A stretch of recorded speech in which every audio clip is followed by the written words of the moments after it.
Bonjour. Et aujourd'hui, la dernière étude a pour titre « Le prix à payer pour être disciple ». J'ai la joie d'accueillir les pasteurs Gérard Pérumal et Erwin Kestner. Bonjour et tout d'abord bienvenue et merci d'avoir accepté l'invitation pour répondre à nos questions et nous éclairer sur ce sujet grave. Avant tout, prions pour invoquer le nom du Seigneur. Notre Dieu, notre Père, nous voulons te dire merci de la journée que tu nous as permis de passer. Et nous sommes là pour ouvrir ta sainte parole. Nous te demandons de nous assister par ton Saint-Esprit, de nous guider afin que nous puissions comprendre, ô bon Père, les enseignements que tu as pour nous. Combien capital pour nous aujourd'hui de comprendre ce que tu attends de nous en tant que disciples. Nous t'avons prié dans le beau nom de Jésus. Amen. Amen. Bien, le prix à payer pour être disciple. Alors qu'il était sur terre, Jésus a appelé des hommes à être ses disciples. Il les a formés pendant 3 ans et demi et avant de quitter cette terre, il les a missionnés par un ordre. Allez, faites de toutes les nations des disciples. Nous savons qu'au cours des siècles, beaucoup d'hommes et de femmes ont répondu à cet appel et sont allés jusqu'à donner leur vie pour le Christ. Alors, est-ce le prix à payer pour être disciple?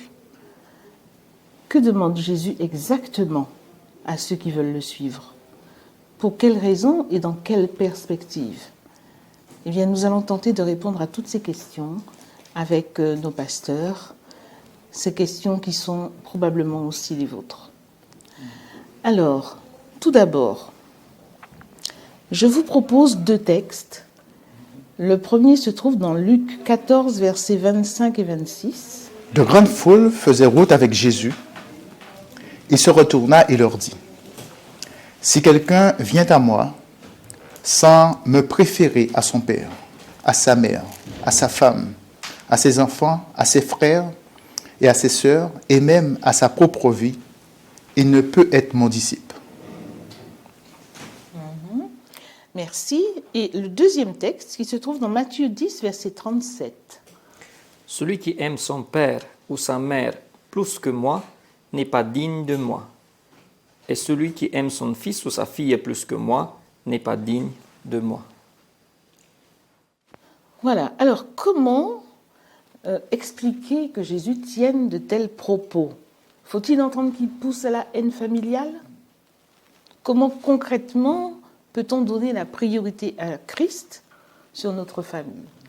À première lecture, si on prend vraiment au sens littéral les mots qui sont utilisés, on pourrait avoir cette tendance en disant, justement, Jésus demande à, je dirais, mettre son père, sa mère, sa femme, ses enfants, tous de côté pour le servir. Et si nous comprenons cela ainsi, on serait vraiment en désaccord avec l'esprit même de l'Évangile et ce que Jésus souhaite pour les familles.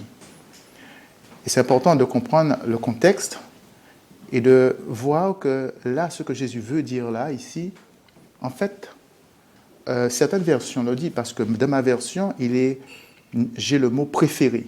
Dans d'autres versions, on a le mot haïr, qui est la traduction littérale du mot grec, vraiment. Qui est haïr, qui veut dire aussi détester. Mais dans ce contexte-là, il faut le comprendre comme préféré. Autrement dit, la priorité des priorités pour le disciple, c'est Jésus. Alors, pourquoi cela? Parce qu'il y a des textes dans la Bible, comme dans un texte qui me vient à l'idée comme cela, c'est Jean 5, 15, verset 5, qui dit « Sans moi, vous ne pouvez rien faire ». Alors, un disciple, c'est celui qui est à l'écoute du maître, c'est celui qui suit les pas de son maître. Donc, donner la priorité à Christ, c'est donner la priorité avant tout et de ne pas laisser aucun, quelle que soit la chose, prendre la première place. Et c'est dans cet esprit-là qu'il faut comprendre ce verset 26. Tout à fait. Je crois qu'il s'agit ici d'un système de valeurs que Jésus met devant les disciples, où il faut bien savoir qu'il y a des valeurs qui sont au-dessus des autres. Ça veut dire que si sur une question, Jésus est d'un côté, et la famille est de l'autre côté, il faut toujours préférer Jésus. Ça veut dire Jésus, dans le système de valeurs, doit prendre la première place. Si, par exemple, la famille s'oppose ou t'empêche de suivre Jésus, n'est-ce pas? Il faut donner la priorité à Jésus. Et l'exemple n'est pas pris comme ça. Il y a des personnes, il y a peut-être des femmes ou des hommes qui veulent se rendre à Jésus, où l'époux ou l'épouse sont contre, qui disent soit tu choisis Jésus, soit tu choisis moi. Et dans ce sens-là, je crois que si on arrive à ne pas pouvoir les mettre ensemble, il faut se décider pour Jésus. Si le père dit au fils, soit tu choisis Jésus, soit tu choisis nous, donc si tu choisis Jésus, tu quittes la maison, c'est Jésus veut qu'on le choisisse. Donc, nous espérons toujours que nous ne sommes pas mis devant cette question difficile. C'est beaucoup mieux de pouvoir amener sa famille avec soi-même pour aller vers Jésus. Mais il y a aussi, et Jésus veut montrer que la famille a aussi une place assez haute dans le système des valeurs, mais Jésus est encore plus haut. Et donc, au moment où on doit choisir, il faut bien savoir quelle est ta première priorité. Il y a aussi quelque chose qui se dégage de ce verset, c'est que il n'est pas dit si quelqu'un vient à moi sans préférer sa profession, ou peut-être sa voiture, ou peut-être ses amis. Mais il est dit son père, sa mère, sa femme, ses enfants, ses frères, ses sœurs, et même sa propre vie. Autrement dit, Jésus touche à quelque chose qui est important, mais très important, dans le cadre de la famille. Alors, si on comprend c'est important, alors ma famille peut être d'accord avec certains principes bibliques aussi que je partage. Mais il y a aussi, je pense que dans le texte, Jésus veut nous faire comprendre que la souveraineté de la vie du disciple doit être Jésus. Autrement dit, c'est lui qui est le Seigneur de la vie du disciple.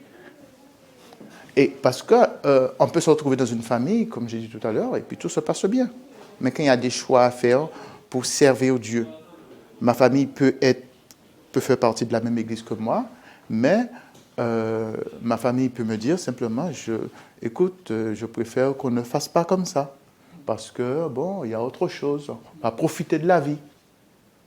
Alors, donc, le disciple, je crois qu'il y a cette notion de souveraineté que Jésus doit avoir la première place.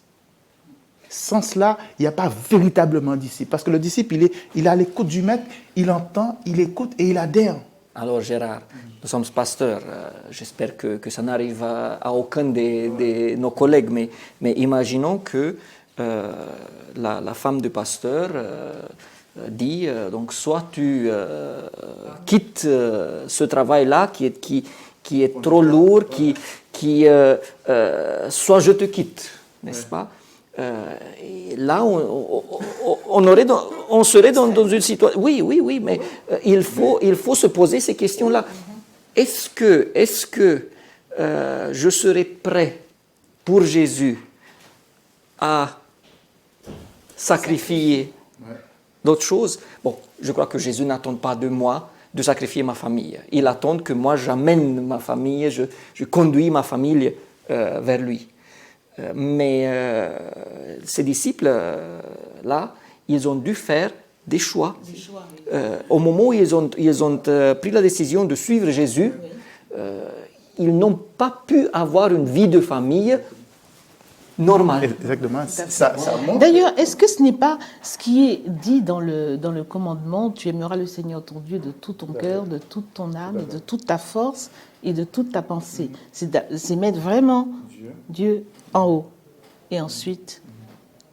Et même si on n'est pas pasteur, n'est-ce pas, suivre Jésus veut dire qu'on a des choix qu'on ne peut pas faire, n'est-ce pas? Il y a des priorités. Il y a des métiers qu'on peut pas choisir car on ne peut pas observer le sabbat que Jésus attend de nous. Donc tu as donné l'exemple des disciples, et moi je crois que c'est un exemple qui est vraiment important, parce que les disciples ont tout quitté. Tout à fait. Ils ont tout quitté. Ils ont tout quitté. Famille, travail, tout. D'ailleurs, nous le verrons tout à l'heure, un des disciples pose la question à Jésus. Nous avons tout quitté, et nous, qu'est-ce qui va arriver de nous? Qu'est-ce qu'on aura, nous? il faut aussi savoir que Jésus, il te met devant des choix, mais il ne te laisse pas seul. Et les disciples qui ont quitté la famille, leur famille, j'en suis sûr, n'est pas morte de faim, n'est-ce pas? Nous avons aussi le moment où les disciples ont pris beaucoup des poissons, n'est-ce pas? Et on s'imagine qu'en vendant ces poissons-là, ils ont pu nourrir leur famille. Mais de toute façon, il y a des moments où il faut choisir. Oui, parce que être disciple, ça sous-entend que je fais un choix.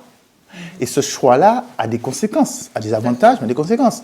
Bon, si je prends mon exemple, quand je suis parti pour me former pour être pasteur, eh ben, c'est pas mon épouse qui m'a dit d'aller. Mon épouse ne travaillait pas, mes enfants. Conséquences. Oui, elle a subi les conséquences. Mais le choix venait de moi, parce que moi, mes enfants ne travaillant pas, mon épouse ne travaillant pas, j'ai reçu l'appel de Dieu, je veux être un disciple obéissant à l'appel de Dieu, donc je suis parti.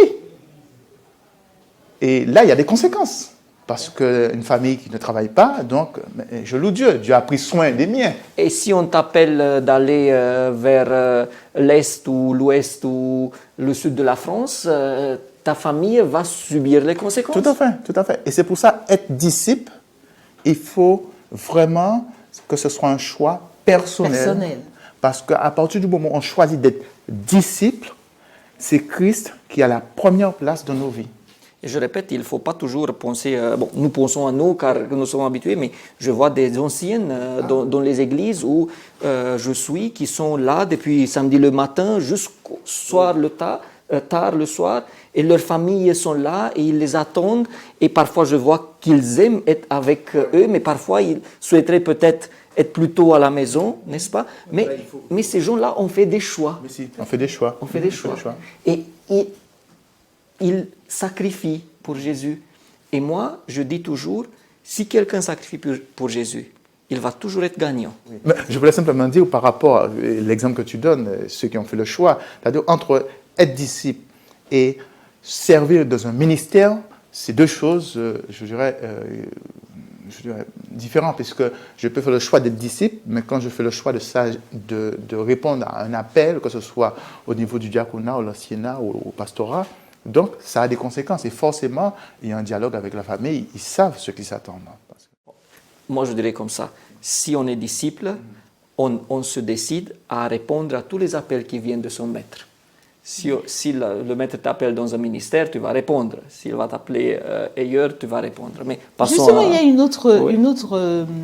un autre aspect qui est de porter sa croix. Et nous allons voir cela toujours dans l'évangile de Luc, chapitre 14, verset 27. Là, nous aurons 3 versets. Matthieu 10, verset 38 et Matthieu 16, verset 24. Alors, Luc 14, verset 27. Je vais lire. Et quiconque ne porte pas sa croix et ne me suit pas ne peut être mon disciple. Matthieu 10, verset 38, que nous dit-il? Celui qui ne prend pas sa croix et ne me suit pas n'est pas digne de moi. Et Matthieu 16, verset 24. Matthieu 16, verset 24. Alors, Jésus dit à ses disciples, si quelqu'un veut venir après moi, qu'il renonce à lui-même, qu'il se charge de sa croix et qu'il me suive. Voilà. Il m'est arrivé d'entendre des gens dire c'est ma croix à porter. Dans le langage courant, porter sa croix veut dire supporter des épreuves difficiles avec résignation. Est-ce que c'est bien cela que Jésus veut dire? Porter sa croix. Si on regarde la Bible, on voit qu'il y a une tension. Il y a des textes, et c'est Dieu qui dit, si tu vas me suivre, tu vas être béni. Aussi sur cette terre, n'est-ce pas? Tu vas avoir à vivre, tu vas être en bonne santé et tout de suite. En même temps, il y a des textes qui disent, si tu veux me suivre, il va falloir que tu prennes une croix. Et je crois qu'il faut maintenir cette tension. Parce que la vie d'un disciple te met devant les deux choses. Il y a un côté que les gens aiment, n'est-ce pas? Et c'est bien d'être disciple, n'est-ce pas? Avoir un maître, c'est une bonne chose. Mais en même temps, il y a des choses à lesquelles on doit renoncer. Je voulais simplement revenir sur la question que tu as posée. Oui. Je pense que le langage qu'on tient souvent par rapport à une épreuve, une difficulté, ne va pas dans le sens du texte. Parce que bien souvent, nous avons des épreuves qui sont la conséquence de choix, qui n'ont rien à voir avec le service. Aujourd'hui, je vis une situation douloureuse parce que je ne suis pas arrivé à l'heure. Donc la porte est fermée, donc j'ai perdu le travail. Ou bien quelqu'un m'a... Je ne sais pas, moi, il y a plusieurs exemples qu'on peut donner qui est la conséquence de choix que nous faisons dans la vie. Un couple qui se dispute, ou le mari qui tape la femme, ou la femme qui insulte le mari, on dit « ouais, ma croix, elle est difficile ». Non, ce n'est pas dans cet esprit-là. Il ne faut pas comprendre ce texte-là comme cela. C'est-à-dire que c'est la conséquence d'un comportement. Donc, voilà. Maintenant, c'est important de s'arrêter sur ces trois textes. Par exemple, celui du verset de Luc 14, il est dit « Et quiconque ne porte pas sa croix ». La notion de porter. Ensuite, dans Matthieu 10, verset 38, il est dit « Celui qui ne prend pas sa croix ». Et le dernier qu'on a lu, c'est Matthieu 16, je crois, verset 24. Il est dit qu'il renonce à lui-même, qu'il se charge de sa croix et qu'il me suive. Autrement dit, il y a une démarche volontaire. On prend quelque chose parce qu'on désire la chose. D'accord. Or, la souffrance qui est la conséquence, on ne le choisit pas. Oui, c'est la conséquence de quelque chose. Et porter sa croix ici, moi je pense que c'est la détermination de servir Dieu en ayant la même attitude que Jésus a eue, qu'il est venu ici-bas pour nous sauver. Il est venu, il a été jusqu'au bout, jusqu'à la croix, à mourir. Pourquoi? Pour nous. Et accepter la croix, cela implique un sacrifice total de notre personne, de notre personnalité, de mon moi. Et c'est ça. Et le sacrifice de ma personne, de mon moi, de ma personnalité, ça peut me conduire à perdre mon travail, ça peut me conduire à être un martyr, ça peut me conduire à vivre des situations difficiles pour le Christ. Et, et c'est un choix que je fais. Voilà, au départ, c'est un choix volontaire. C'est un choix volontaire, voilà. Tout à fait. À ne pas qu'on puisse confondre avec la conséquence d'une situation. Ou des choix de la vie. Voilà. D'accord. Donc, je pense que il faut être, au moment où on choisit Jésus, il faut être prêt à le suivre, même si ça va mal. Même si ça va mal dans le sens où il y a des difficultés. Et en plus, je crois que la souffrance et les épreuves, chaque personne qui vit sur cette terre va être confronté avec des épreuves et qui sont en même temps des occasions à grandir. Et je préfère souffrir à cause du fait que je suis le disciple de Jésus qu'à cause de mes fautes. Oui, des conséquences des mauvais choix. Mais alors, pourquoi est-ce que Jésus est poussé à préciser ses conditions pour être disciple?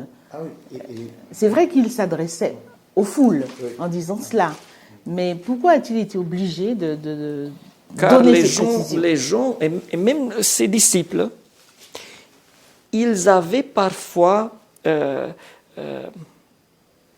tout à fait les bonnes intentions. Ils voyaient quelqu'un qui va devenir roi et ils se voyaient déjà comme ministre et voyaient tous les avantages qui venaient avec. Puis la foule voyait quelqu'un qui pourrait les nourrir, qui pourrait les guérir, n'est-ce pas?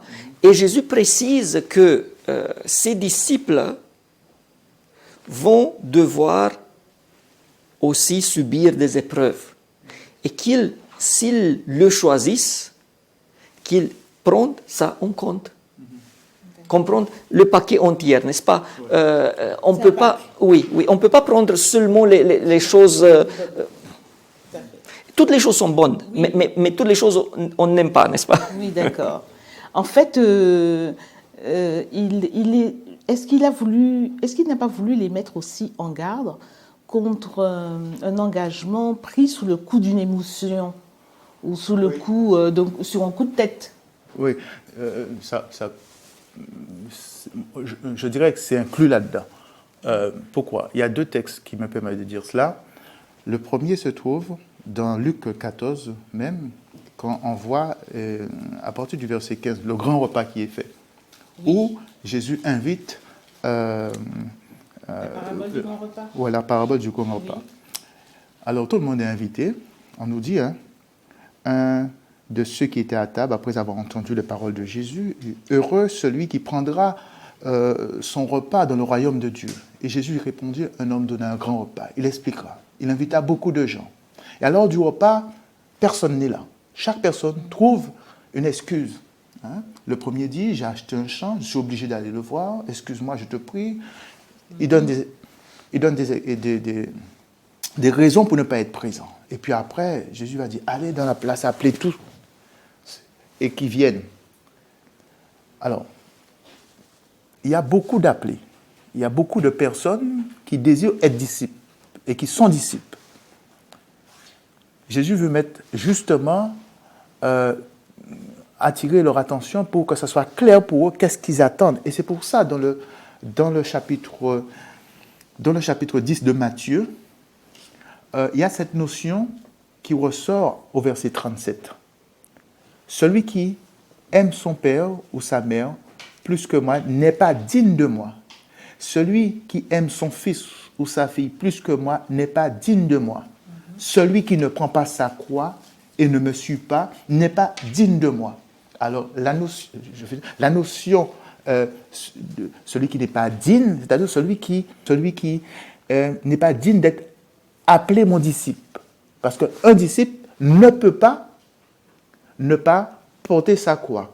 Donc, il faut le comprendre. Enfin, je crois, selon moi, qu'il faut comprendre cette notion où Jésus pousse la réflexion en apportant des choses qui vont les bousculer, à faire des choix réfléchis. Tout à fait. En même temps, il y a ce beau texte qui dit que le chemin est large, qui mène à la perdition, n'est-ce pas? Mais, il faut savoir que Jésus a dû mourir, souffrir pour pouvoir nous sauver. Pour être sauvé, pour être son disciple, il faut qu'on s'attende aussi à des difficultés. Il ne faut pas rêver qu'on va être mis sur un lit de roses, n'est-ce pas, de fleurs, jusqu'au être amené au ciel. Et c'est aujourd'hui, c'est là le risque, quand nous prêchons cette parole. Ne pas donner simplement une parole, Jésus, il est amour, voilà, venez. Parce que être disciple, il y a des conséquences. Parce qu'on regarde dans la Bible, les hommes dans la Bible qui étaient des disciples, je regrette, mais quand je vois comment ils sont morts, Ben oui, ils sont tous morts de façon atroce. et pourtant ils ont tout quitté. Et justement, je voulais vous parler de ce que c'est que le disciple. J'aimerais que nous parlions de la discipline, parce que disciple et discipline ont la même racine. Hein, c'est se plier à une discipline sévère. Ouais. Et c'est l'apôtre Paul qui nous en parle, je pense, le mieux quand il compare la vie du disciple à une course dans un stade. Nous allons peut-être le lire dans 1 Corinthiens 9, versets 24 à 27. Je vais, verset 25. Tous ceux qui combattent s'imposent toute espèce d'abstinence et ils le font pour obtenir une couronne corruptible. Mais nous, faisons-le pour une couronne incorruptible. Moi donc, je cours, non pas comme à l'aventure, je frappe non pas comme battant l'air, mais je traite durement mon corps et je le tiens assujetti de peur d'être moi-même désapprouvé après avoir prêché aux autres. Voilà. Ça nous fait penser à un sportif de haut niveau qui s'astreint et qui maîtrise son corps pour mettre toutes les chances de son côté et pour pouvoir remporter la victoire. Il y a aussi une nouvelle tension, car il y a des gens qui disent, et ils se basent sur la Bible, qu'il faut accepter Jésus, et puis les victoires dépendent de ça. Donc si tu acceptes Jésus et si tu le laisses agir en toi, ça va venir.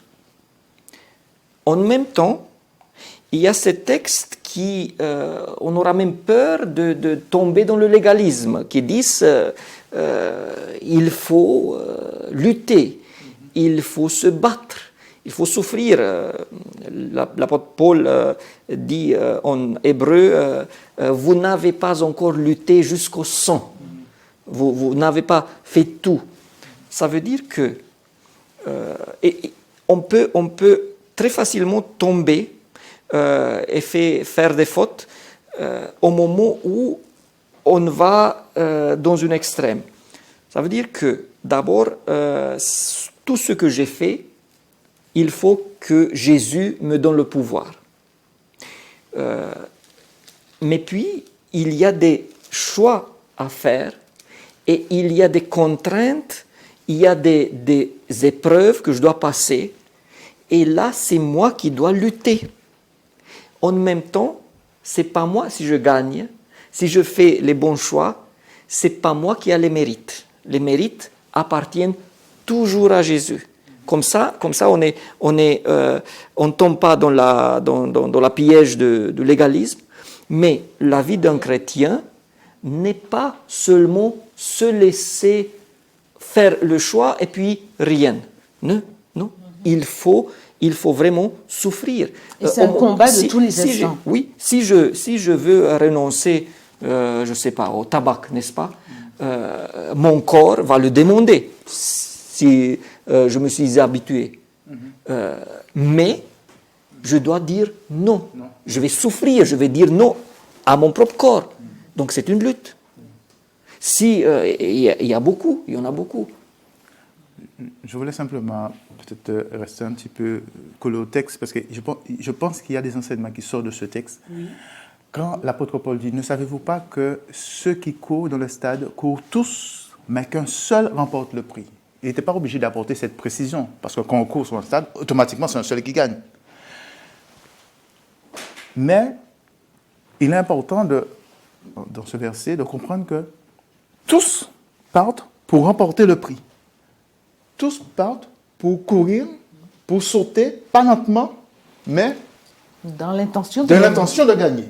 Et ça, la démarche du disciple, c'est ça, premièrement. Donc forcément, pour rentrer dans cette démarche, pour avoir des muscles vraiment d'appoint pour tenir, ça demande une hygiène, ça demande de vie, ça demande un entraînement, ça demande tout un ensemble de choses, parce que ça ne vient pas comme ça. Donc, hygiène de vie, maîtrise de soi, entraînement, tout ça, si on essaye de trouver une application pratique sur le plan spirituel, c'est ma relation avec Dieu, l'étude de la parole, Voilà, voilà. Donc, si aujourd'hui, j'aime pas lire, n'est-ce pas? Il faut que je le fasse, car c'est important. Voilà. Parce qu'après, il va dire, courez de manière à remporter le prix. Donc, je ne vais pas courir en me disant, bon, si je ne peux pas, je vais m'arrêter. Donc, de manière à remporter le prix, c'est-à-dire de te donner tous les moyens nécessaires pour arriver le premier. Voilà. C'est un peu cette ténacité que Jésus voulait démontrer quand il disait quel homme qui veut bâtir une maison ne s'assoit pas pour réfléchir, Exactement. calculer et savoir s'il aura assez d'argent pour finir la maison. Donc si je veux m'engager, il faut que je sache qu'il y a des moments difficiles, qu'il y aura des épreuves, mais qu'il faut aller jusqu'au bout. Et le verset 25, c'est là qu'il va développer, il va dire, tous ceux qui combattent s'imposent toute espèce d'abstinence, et ils le font pour obtenir une couronne corruptible, mais nous faisons-le pour une couronne incorruptible. Et là, il va donner son exemple. Voilà. Alors cette couronne incorruptible, justement, qui est la récompense du disciple. Alors je pense que si Jésus est aussi exigeant avec ses disciples, c'est parce que la récompense est très grande. Alors quelle est-elle, cette récompense? La récompense ultime, c'est d'être avec Jésus dans le ciel. C'est ça la récompense ultime. Et j'aime cette parole de Jésus, m'interpelle à chaque fois, parce qu'elle dit, ce n'est pas tous ceux qui m'appellent Seigneur, Seigneur, qui retournent au royaume des cieux. Donc je m'interroge à chaque fois sur ma vie de disciple. Est-ce que je suis toujours dans cette démarche, dans cette course vers le ciel pour justement vivre pleinement cette récompense? Je suis tout à fait d'accord. Normalement, la récompense pour un disciple est de devenir soi-même maître. Mais dans ce cas-là, c'est différent, car déjà, c'est une récompense d'être le disciple de Jésus, n'est-ce pas? La personne la plus aimante, la meilleure personne qui existe, n'est-ce pas? Déjà, c'est une chose extraordinaire d'être son disciple. Et la récompense ultime n'est pas donc, à mon avis, le fait de vivre éternellement, mais le fait de vivre éternellement, comme Gérard a dit, avec Jésus.